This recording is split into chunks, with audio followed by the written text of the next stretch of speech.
do. I thought today we could talk a little bit about the independent contractor law in Massachusetts in light of a recent case that was decided by a superior court,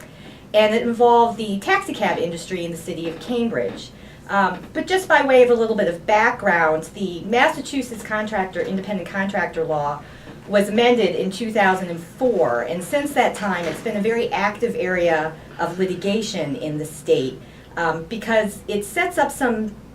different rules from what business owners might be used to in terms of deciding whether the people who work for you are independent contractors or are they employees. And the distinction can have significant implications both for the individual worker and for the business, because an employee status would entitle an employee to certain benefits like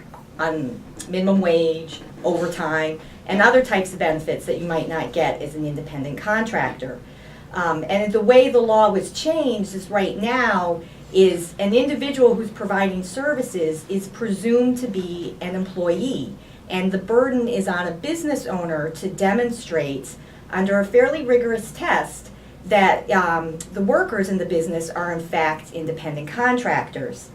And the courts have been pretty expansive in how they've interpreted the statute, and they've applied it in situations even if there isn't necessarily a direct contractual relationship. You could still have somebody end up being treated as your employee. Oftentimes there are certain circumstances where an employee is providing services outside of the state of Massachusetts for a Massachusetts-based company, and that worker could still be considered your employee under Massachusetts law. And we in the lawyer land, the way we like to talk about the statute is that there's a three-prong test, and as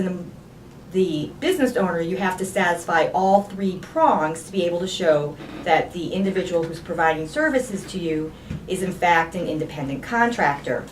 The big fight usually is on what's called the second prong of the test, and that question asks whether the service is being performed outside the usual course of the employer's business. And that's most of the time where the fights in these cases take place. An obvious question would be,